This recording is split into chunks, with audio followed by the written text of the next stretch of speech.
Ladies and gentlemen, Ralph Murphy. Thank you. Thank you very much. Welcome aboard. Richard, Ghislaine, good to see you. Welcome home. Welcome aboard. Good to see you, Jim. Oh, young Pete. We didn't get a chance to meet backstage, so anyway, good to see you. Come on in, right down here. All right, well, just an explanation of basically who these people are. And I will go in order, actually, of my producer list because it is stapled together.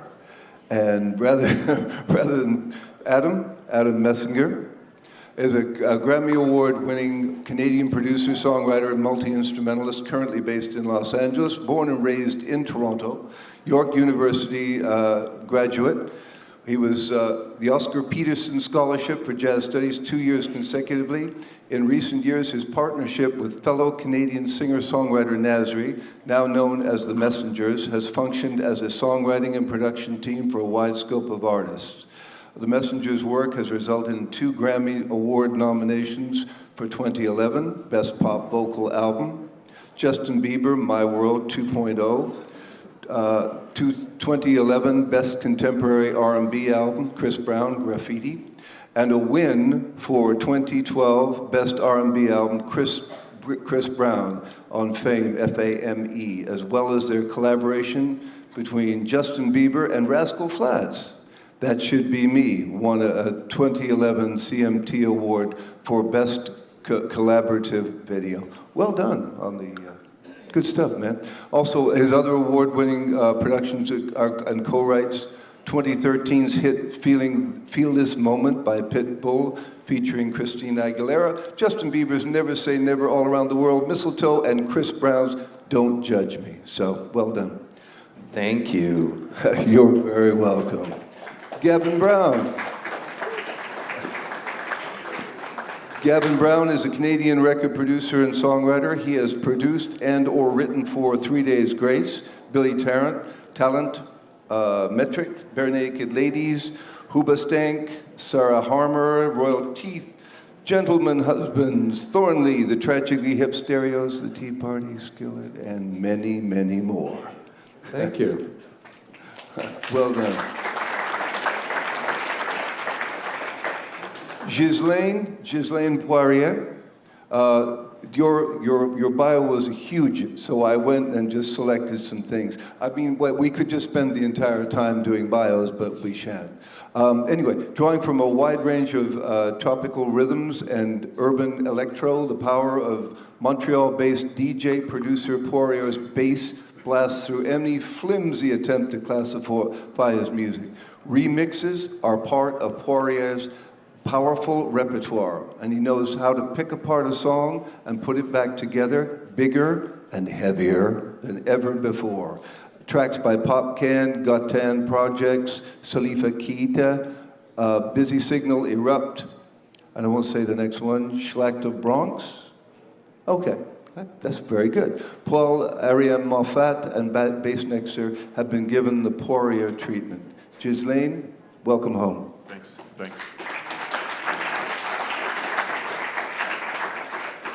Hawksley Workman.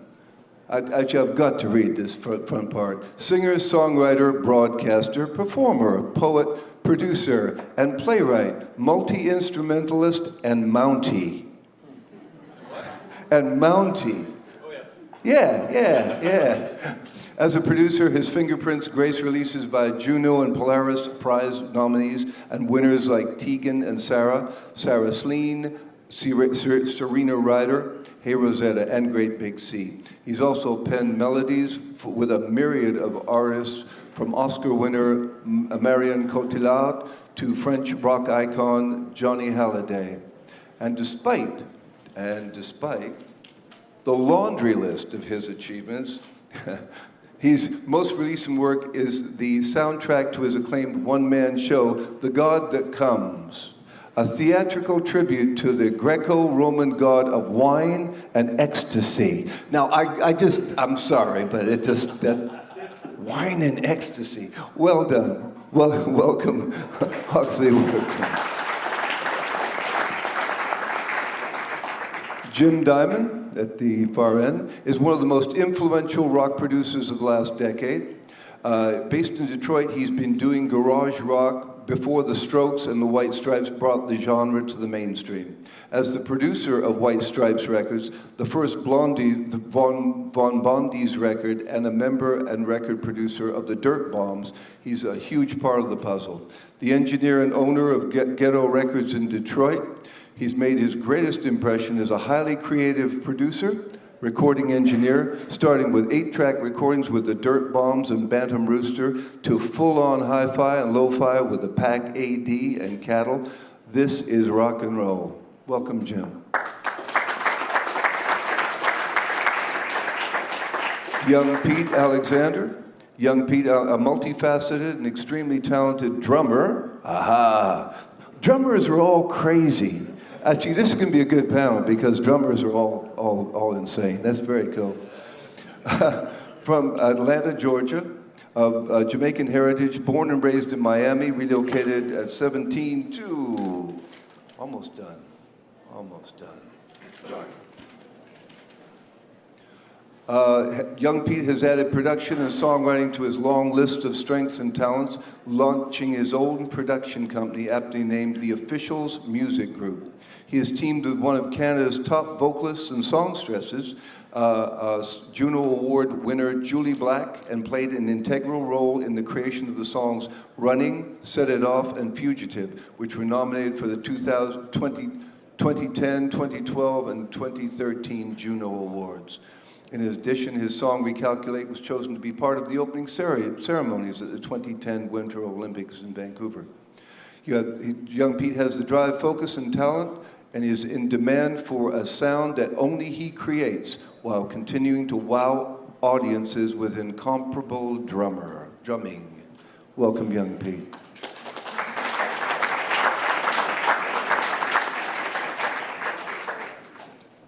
How do I know all that stuff? That's it. Oh, no, Richard Chicky. Richard has earned more than 75 gold and platinum albums in his career, mixing and recording such heavy hitters as Aerosmith, Rush, Dream Theater, Mick Jagger, and many more. He's best known for his breakthrough work in the world of 5.1 mixing, with dozens of sales awards in that area alone. Richard's ongoing work with Alec Lifesong and Rush is well balanced with young contemporaries like Skillet and Simple Plan, making him one of the most in-demand mixers and engineers today. Welcome home, Richard.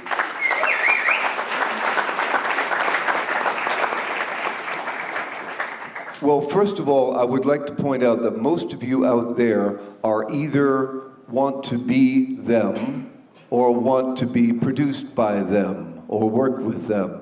So I'm going to direct and actually focus all the questions sort of that way. So I'm going to ask basically, what did you do when you began that you would never do again? Jim? I used to have to work on a lot of Christian metal when I first started out. And a lot of radio ads for car dealers. I'll never do any of that again. All right. Learned my lesson. Adam? I also dabbled in Christian metal a little bit. Also did a lot of bar mitzvah remixes. Bar mitzvahs, weddings, sometimes it wasn't culturally specific, always. I think I also probably spent like 100 too many hours on certain productions that were never going to come out.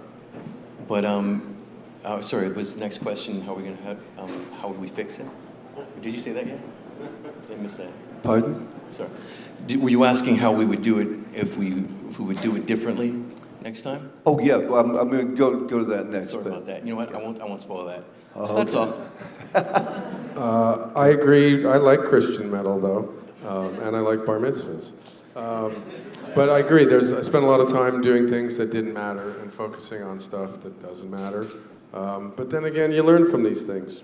So, oh shit, that's the next part, sorry. I'm gonna just question again, were there, because you didn't have any track record, that was the only thing available for you to do? That's true, there's an element of that, yeah. Okay, Ghislaine?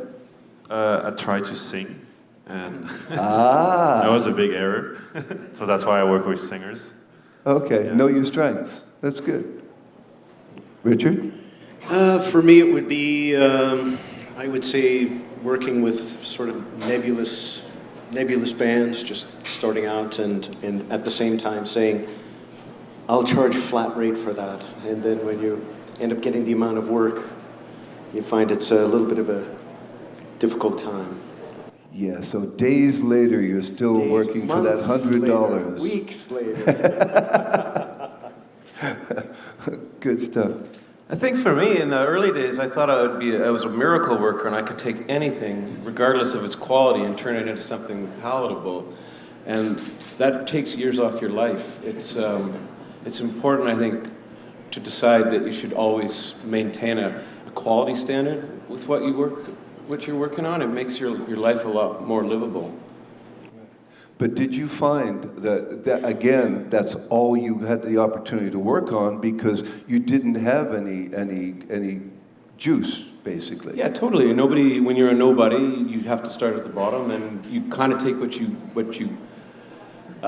can or what's offered to you. But I think ultimately it was the hubris and which is great when you're young to think that you can just turn any old thing into something brilliant. But I think that, like I said, that's the one thing that, if I went back, I would have tried to be choosier, even when there just wasn't that much work, when you're just trying to make your name. Okay. For myself, I would simply say I wouldn't doubt myself.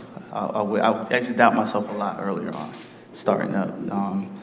Just had to seek validation from some of everybody, and at some point you start to realize who narrows it down as far as constructive criticism versus just their own personal taste on your creativity. Right. So basically finding who had the real answer to your question. Okay, going back to what was the thing that you did right that really turned your everything you're doing around? Jim? As far as I'm concerned, I think a light bulb went off probably somewhere in my mid-20s when I was recording a rock band, and it sounded like the band. I remember going in the control room, and it sounded out in the live room. And I went, oh, it doesn't have to be, that's my approach, is to have like some kind of organic thing going on. So that's when the light bulb went off for me. When it sounds like the band. The performance sounds like the band sounds, and that was a big deal. Good one, Jim. Good. Well, I guess to go back to what I was saying about having spent 100 too many hours on a certain production or whatever, it's also the thing that I did right, I guess, and I still do. I guess it's being that perfectionistic with things. These days having a little more of a mindset of the application for it and how applicable it actually is. So not kind of veering off into the sky, with something that isn't really going to be of value in the industry per se. But it's still, I think, going in so deep and spending that much time on stuff that others might think like, well, what are you being so obsessed about here, is what I guess has helped develop, into the future now. Okay. Gavin? For me, the right thing to do was to really focus on the songs. It seems obvious that what you're recording is a song, but sometimes at the beginning, I got myself confused as to what the purpose was, and got into production tricks and oh, this is a cool device, and that's a neat plug-in, and that's these are neat new instruments that I have, and it got myself off of the songs, which are the things that started me in this business as it is, being a musician, is playing songs. and then making recordings of them. So focusing on the songs is always the right thing to do. I totally agree. One of the thing I was good with, I was like a bit stubborn, so I really wanted to work in the Quebec music field with like Spanish vocalists or doing song in patois, and I'm working now with like some African vocalists. So that was not something that is quite evident in the Quebecois market, and I'm quite happy these artists did their tracks, their albums, and they are also like recognized into the Quebecois music system. Okay. For me, it was to network with other producers, and the majority of work that I've done for a long time is mix work, and more or less to take the load of any of the technical aspect of audio, and to relieve the producer of worrying about that stuff. Let them do the creative and liaising with the band and with the record company, and I would take up the slack. So I think what was a good kickstart for me was essentially learning what hat to wear, when to say something, when not to say something, and basically to make the job as easy as possible for the people that are working above me. And that way they would appreciate it, their job felt easier, so get calls back. And that's really what sort of started the ball spinning. Thanks, Richard.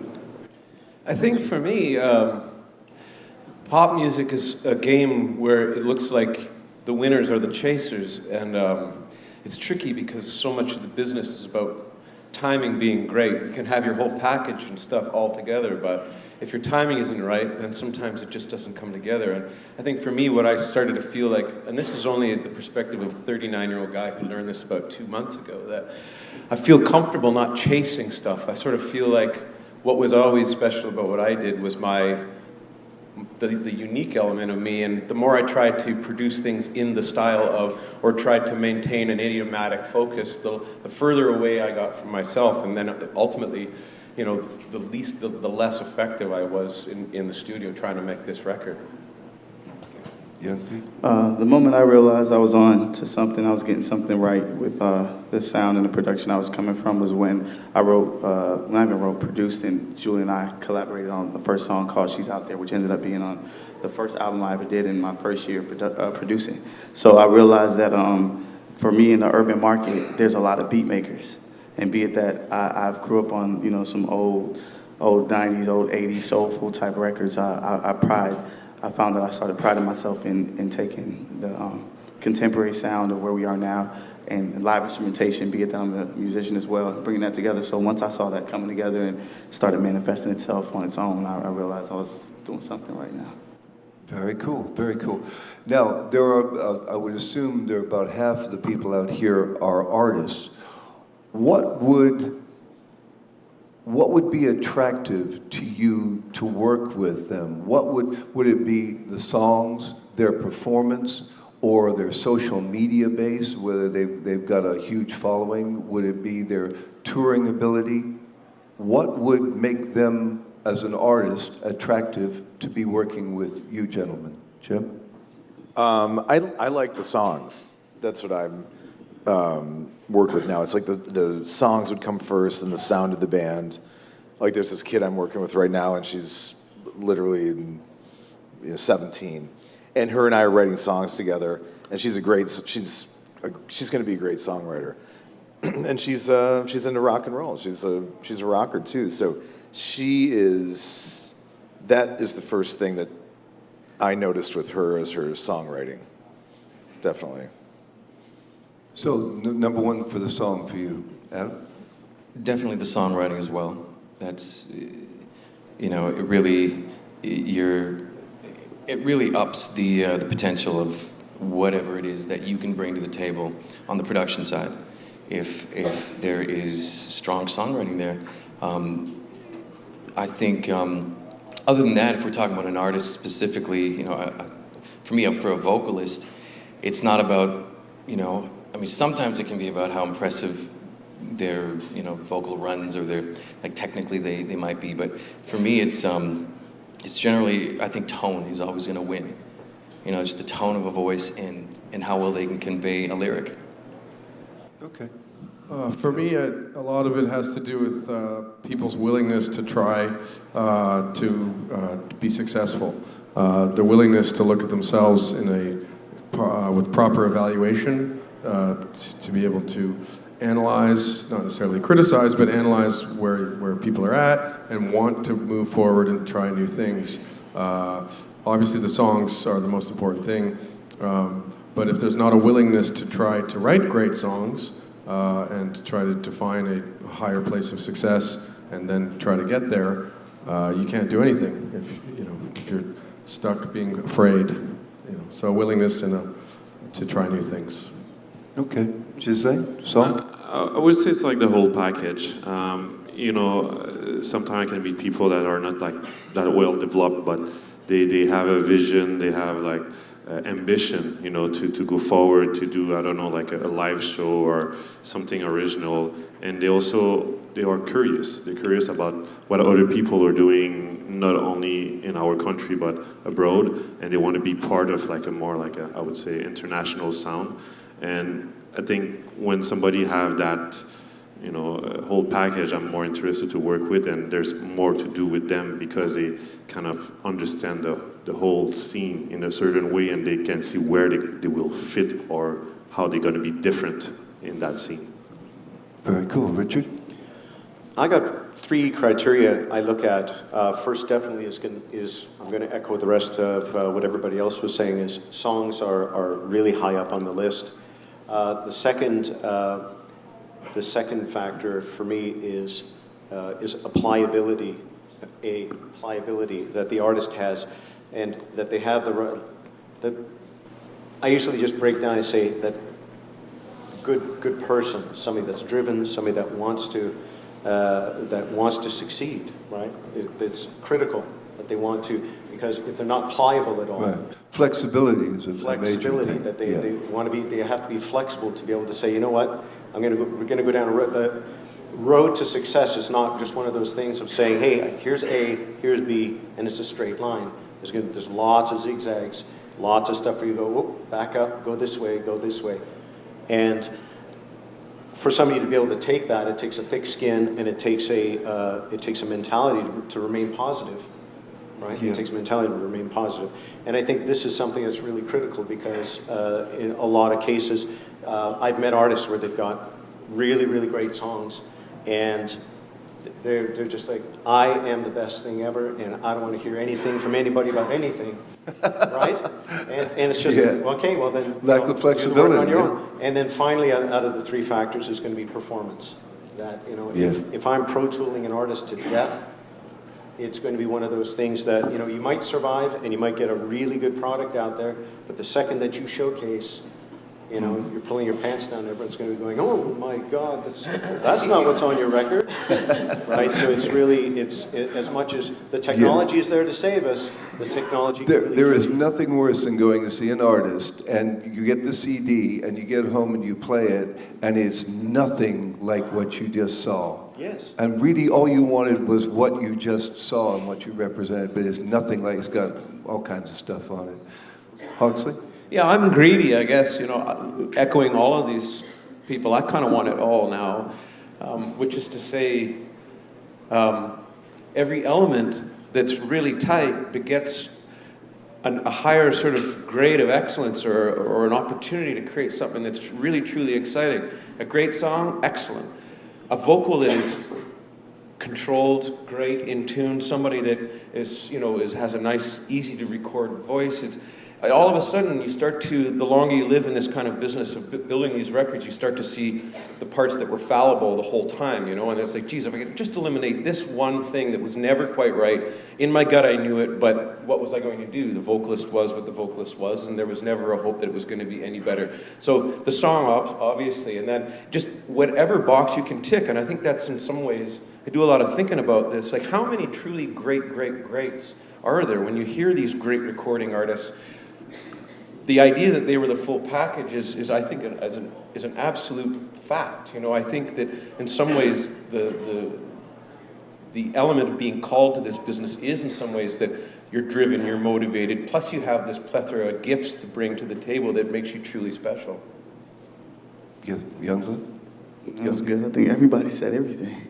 I'm pretty much left with the obvious songwriting, and I was while you guys were speaking, I was taking from you guys as well. So thank you for that. But then I was realizing that in our business too is very competitive. I know someone who's not afraid to compete, not so much as a sport, but knowing that if anything, when it's time to share the stage on a performance level, that you're okay with taking the smallest part of the stage if you were given that and making that your home and nailing it, or work ethic, because I realize that we're students, and everybody up here is like, these are amazing producers, songwriters, and it's not just because they woke up and through osmosis it happened. I think they had to sit down and study. I think, I believe Diane Warren at one point, I was reading an interview and she was saying she read almost every billboard that could come out at some period of time to know what a hit was, what it sounded like, and to find a common denominator. So definitely work ethic and being a student, not being afraid to know that you might lose some nights of sleep.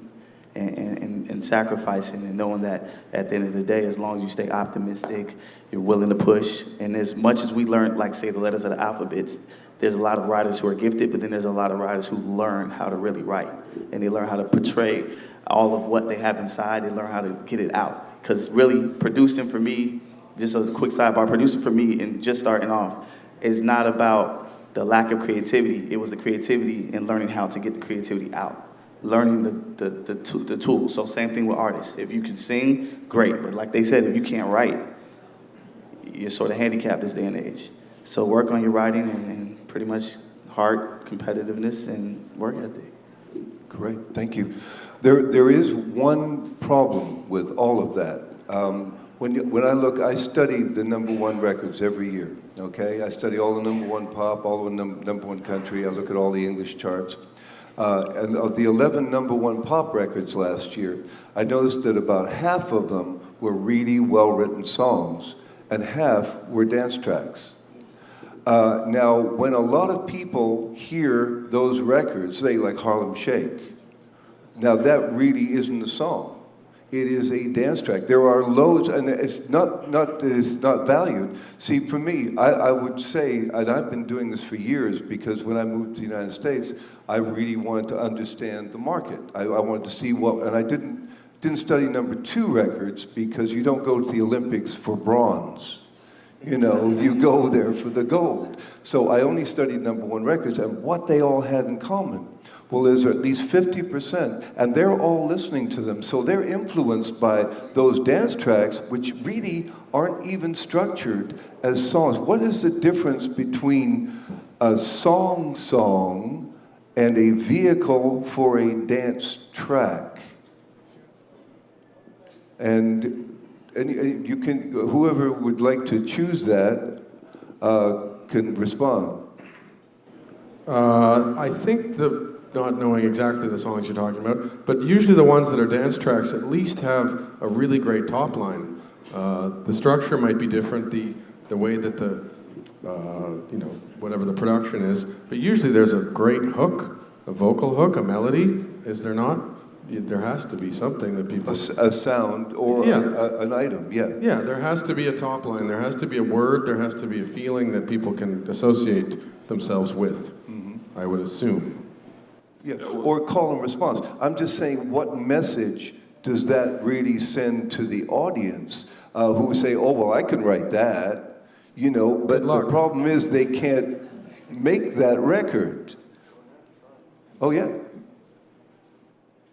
As much as it's really loud. As much as there's a difference in the music styles you're talking about, there's one strong commonality, and that is when you have a hit song, when you say there's a dance track, and there might be something that's the hook is a specific type of sound.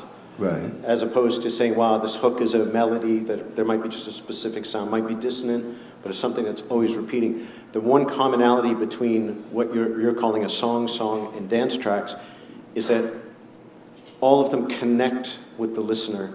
All of them pull emotion from the listener. All the songs that you're talking about are doing that on a widespread basis. So there's something there that, even if it's dissonant, even if it's something where the first few times you hear going, God, I hate that. But then when it comes up on the radio, comes up on satellite or whatever, that you don't change it because it's one of those things that is drawing you in. It's pulling emotion from you.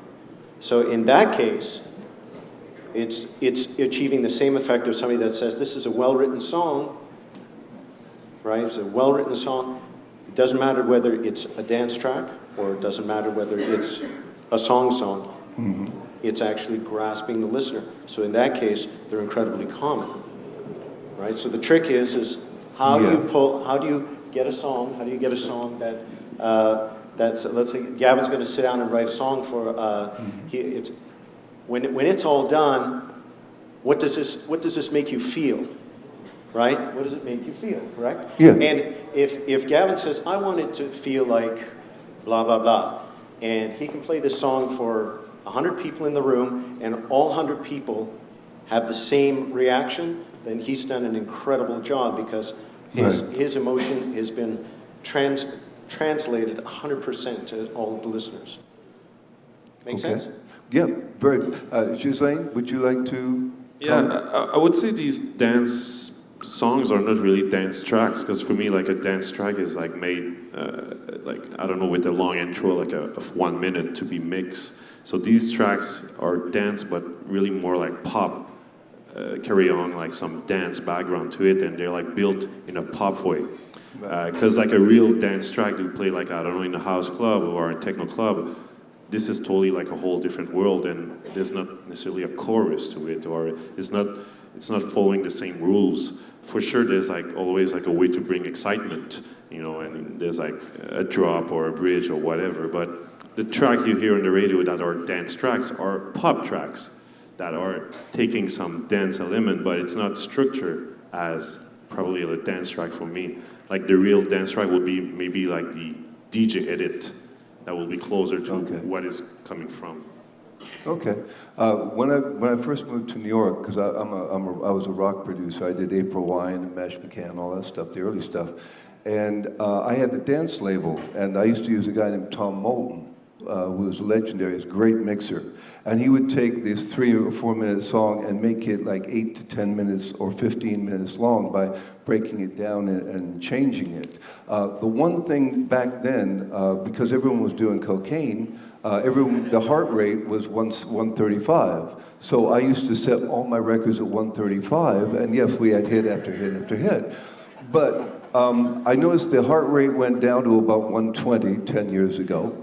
And now it's increasing. BPMs are increasing, and last year was the first year there were 3 #1 records that had 140 or more as beats per minute.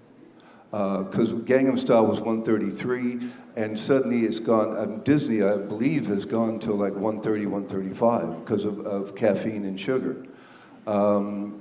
Have you seen that reflected? I'm looking basically at the dance people now. Have you seen that reflected, that increase in beats per minute reflected in your work and what you're doing? I think everything goes in cycles. There was definitely a big influx of EDM, electronic dance music, influence into pop music. Otherwise, pop songs like the others, but with those elements. So. And I mean, that's kind of changing over again over the last year or two, gradually, it seems. But I think for a few years, there were tempos that, were regularly 130, up, whatever. At the same time, I don't think that, I don't like to get caught up in actual, BPM numbers per se and try to look for too much correlation, because I think at the end of the day, going back to what makes the hits that we were talking about, the #1s, the commonality is that there's a hook there. There's something that makes us feel something, and in the case of dance pop records, it should generally make us feel excited, and but not just the dance pop. There are records, I think, that they're maybe at like 80 BPM, 90 BPM, hip hop records that as long as there's enough activity, basically some of those might feel even faster than a dance track at 130, right? If there's different ways to kind of create the illusion of momentum, excitement, motion in that sense. So I guess that's what I'm saying. Whether like looking for correlation between different records and their BPM, we can do that, but it's kind of just one aspect, I think. Okay. Anyone else? You want to comment on beats per minute? Beats per minute? Mm-hmm. Honestly, I don't have As much. a drummer? Yeah, as a drummer. Honestly, what's funny is I'm more what's your name one time? Rich. I'm more where Rich is when it comes to feeling. I play more from a emotional place. So BPMs, it's cool. You can make somebody feel sexy at a slow BPM and make them feel excited at a fast one. But when it comes to feeling, could you make them feel? And Rich, I appreciate you saying that too. So that was good. But yeah, BPMs is subjective nowadays. You make them feel something. Well, because Bruno Mars was 146. 140 Locked Out of Heaven. That was a well-written song. Yeah, it's a well-written song, but it's also got 146 beats per minute. Well, I think if we were at 80, it still would have been great. It probably would have been. It played on the ukulele, it would have been great. No, Bruno Mars is a great writer. He's right up there. I mean, the first use of the pronoun you within 35 seconds, he invites you in, tells you how wonderful you are. His songs are always to women, about women. I mean, he's writing for 7 o'clock in the morning. The man is going at it, so it's pretty... Oh, he is a new Elvis. Matter of fact, he was the old Elvis. If you remember, he was a Elvis impersonator when he was a kid. So, rocking. Well, I tell you, we've got 15 minutes left. I'm going to throw it open for questions from the audience. Just give your name, please. Hello, my name is Cameron Britton, and I'm just Hey, wondering Cameron. how often you work on spec, and how often is it hourly rate and or flat rate? How often do you work on spec? You want to just... I don't really work on spec, but what I'll do is I just had a group in, I've got a group in this week. If I have the time and if I got some time and there's a band I really like and I know they're kids or whatever and they don't have any money, I've got some kids, I've got a group of more 17-year-olds coming in Tuesday. I said, look, you guys will do a 3-song demo. No charge. Come in, we'll do it in an evening. I'll mix it on my own time. If it's something I really like, I'll do it. And they don't. Jim, you're going to have a line out the door. I'm sorry. No, I do not average. And then now I always tell them, don't tell your friends that we're doing this. And you just broadcast it. Adam, do you? I guess it really depends on what sort of capacity you work and what what your day-to-day situation is, as a producer, or like in my case, I'm a lot of the time working as a production partner to my partner, or in a production team sort of situation where we're developing ideas all the time. There's a lot of writing going on along with the producing, and we might be just building catalog for a bit that is ultimately, that's not ultimately, but initially, obviously on spec. You hope to get records placed, and then you get the payoff later. I think I'm big on balance. I think as long as you feel out the right balance for what it is that you do, so that you have enough long-term investments. Whether it be a band that you want to go and get behind, whether you can sign them yourself and help see it through. In this day and age, I think there's a big onus on producers to actually develop the talent and to cultivate, the product alongside artists and not wait for a record label at this point.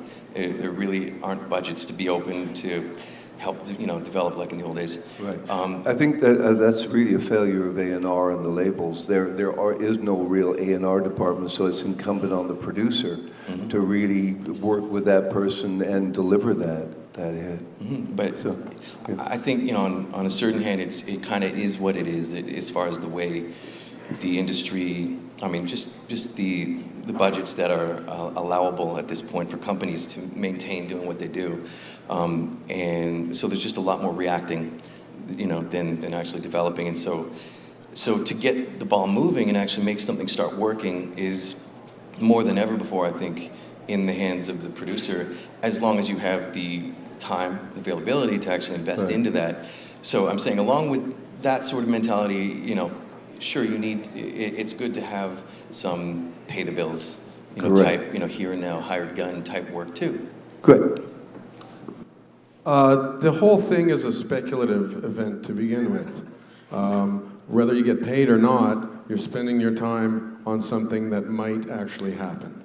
So there's a million ways you can slice that, but this is just one massive gamble to begin with, which is a really fun one. One of the things that's interesting to me, I do a lot of development, and Adam's totally right about that stuff. But then there's the other side of things. If you can't get somebody interested in you enough to have them give you some money to do something, you might want to work on being good enough to get somebody interested in you. You know what I mean? There's a threshold of notoriety that you kind of need to pass through to get attention of some people on this panel, probably. If you're starting out to be a producer, you've got to work on spec. Songwriting is done on spec, but depends on which side of your coin. If you're looking to work with one of these guys, you got to kind of have some things happening probably. But if you're starting out to try and be one of these guys, you got to make something happen with nothing. And by the way, personality is a huge deal. If you don't have a personality, rent one. Seriously. Jully? I don't have too much to add. I think it makes pretty much the answer. It always depends on how much we are interested, how much we want to be involved. And I mean, music is a gamble, and they gamble, we gamble, everybody's gambling at some point. Sometimes somebody's gambling more than us, sometimes it's us gambling more on a project. So I don't know, it always depends. Roll the dice. Richard? The market is, the great thing about technology is there's, say 25 years ago, there used to be so many industry secrets and stuff, and people that were starting out would say, geez, how do they do this? How do they do that? And really, now with technology being the way it is, more or less everybody there has the same tools that we have here. So we have more or less a level playing field. So more than ever, it's about the painter and not the brush, right? So we all have the same tools, right? So what ends up happening is the market gets saturated. How many demos, I've done a record, and literally there's thousands of them. So what is going to separate somebody as an artist or as a young producer, what's going to separate your work from everybody else that has all the same tools as you? What's going to separate that? So if somebody says, I want to do a spec deal, right? Really, a lot of it is, the biggest question is if you go and apply, say, taking things out of the music industry, you want to go and apply for a job somewhere, one of the best things you could ever do is to say, hi, I'd like a job and here's what I'm going to do for you. So if you go and talk to a producer, probably the worst thing you could do is say, hi, can I have this thing for free? Right? Maybe the first thing to say is, hi, this is what I have, and this is what I can offer. I'm not saying to give stuff away. I'm saying to come to the table with something. Great song, all the stuff that we discussed about, the great songs, personalities, something that's going to have a chance of success, because I think everybody here, we've all done a lot of records, so we don't need practice to do records. What we do want is stuff that is, we like stuff that's successful. So if we're going to take, if we were to take a risk that's above and beyond what we normally do, then what is the incentive to do that? So when you know what the incentive is, that means we would know. It's actually, I would imagine it would come down to the song, basically. Totally. You know what those, I did an interview. But it's also marketing too, right? It's like, yeah. What's going to separate, and if it's an artist, say, that says is looking for spec, what's going to separate artist A from B from C? And not for us to literally to explain it, because it's one of those things that the market is so saturated that you kind of have to get this stuff, get these ducks lined up on your own to some extent, right? It's necessary because there's just so many artists out there. Right? I interviewed a writer, Alan Shamblin, who wrote I Can't Make You Love Me, and he also wrote The House That Built Me. And he's had loads of hits over the years. I've known him since the 80s when he moved to Nashville. And I said to him, Now, when you came to town, because he was working at UPS, and you started writing, he would get off work at UPS and come uptown. I said, now, why would publishers welcome you in? He said, well, when I was at home, I used to set hours for myself every day, and I would write and write and write. I just stored them in boxes, so I had verse choruses. So when I came to town, everyone knew I was the ideas person. I would bring in, I'd say, well, how about this one? They go, no, I don't think so. How about this one? Oh, I don't know, maybe that one. And he would have hundreds of ideas because he set like 3 hours a day that he just sat and wrote and wrote and wrote. What would you be interested? I wouldn't add too terribly much more other than that when you do decide to work on spec, and like everybody has said here, basically that is the investment in this business. You know, like you got to have. You know, your investment is a serious thing. I would say that to set parameters out early, and then to remind yourself to not get bitchy when it feels like, shit, I'm going over on this. If you've decided to work on spec, then you need to tell yourself that you're going to keep a smile on your face until it's through, you know? But I think establishing early on with the artist that you're going to invest this time and energy with, that you know what it is you're going to do, you kind of have a loose sense of how much time it's going to take and what you're going to provide when it's over, and that you just have to remind yourself when you're feeling bitchy about working for free that this was your decision and you saw something there worth investing in, so just keep your focus on that. Young Pete? I think it's the best question I could ever answer right now, because I'm from Atlanta. I've been back and forth since 2007 as a songwriter and performer as well. I used to play drums with Janelle Monáe, and I saw that I wanted to really get involved with songwriting production. So I left Janelle. I just took a leap of faith, and Jully and I worked on some records prior to that, and at one point I was playing with Janelle, Edwin McCain, and Jully at the same time. As just a drummer. So when I took the leap of faith, I started working on spec. Technically, I started working out of a place where only she and I had our deals of how we're going to make it work, and investments and hours and days and weeks and months and years, and here we are even further to more. So I think for working on spec, you just have to take that bet, the biggest bet ever on that person that you believe in, and that person that's coming to the table that wants to be believed in has to really come with a willingness, like to succeed, a willingness to work hard and have talent, have something to offer, because it's really an investment. It's a partnership at the end of the day, and like you were saying, A&Rs are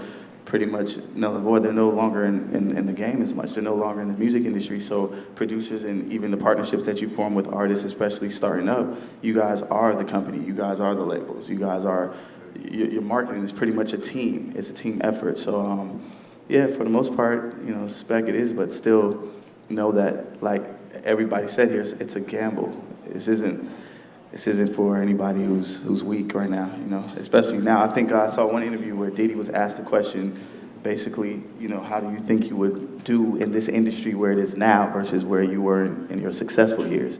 He was like, man, honestly, I would be afraid. And that was the most honest answer I heard from a successful person. I was like, oh, wow. In our industry where we are, we have the right to be afraid, but technically we go because it's in our bloodline. It's do or die, but there's no dying, you know? So you guys know specs is part of anybody's. There's no hourly rates unless you start getting contracted by some companies that then want you contractually for a period of time. But for the most part, in music, if it's your lifetime, then you're working off a spec for a while. I think basically what you've got to bring to the table is the song, the performance, the attitude, the personality. You have to be a complete package. And in most cases, you will not be able to see that. That self-awareness is one of the things that is lacking in most people. And also be a lifer. I started when I was 5 years of age. I'm too stupid to do anything else. This is all I do. So it's not like, oh, I'll try this for like 2 or 3 or 5 or 10 years. This is just what I do when I wake up in the morning, when I go to bed. And I would guarantee you, if you scratch any one of these people, these very talented people, you would find exactly the same thing. There was no thought, well, I'll try this for a while. This is the only way to go. So if you just happen to drop by here and say, well, I think I'll go to Canadian Music Week and, you know, I'll just go to this conference and see how it works for me, goodbye. I won't see you next year. But if you've been here every year and you get a little closer and you get a little closer and you understand a little more, then you get a little closer to being these people and or working with these people and or working with each other. Always remember, when you're sitting out there, get to know each other. Because we, at some point in time, became friends with the people we worked with. And that self-awareness and that self-knowledge is so important. Look sideways. Loads of songwriters come to different events I do, and they say, "Oh, I want to write with so-and-so, and I want to write with I want to write with Diane Warren." Well, you're not going to. But look sideways, and there is someone who will be on the charts in 7 to 10 years. Look there, and they're available, and they're looking, and they're eager. So on that note, I would just like to thank all of you gentlemen, Jim, Adam, Gavin, Ghislaine, Richard, Worksley, Huxley, and Young P. Thank you, and thank you for being here, and thank you again.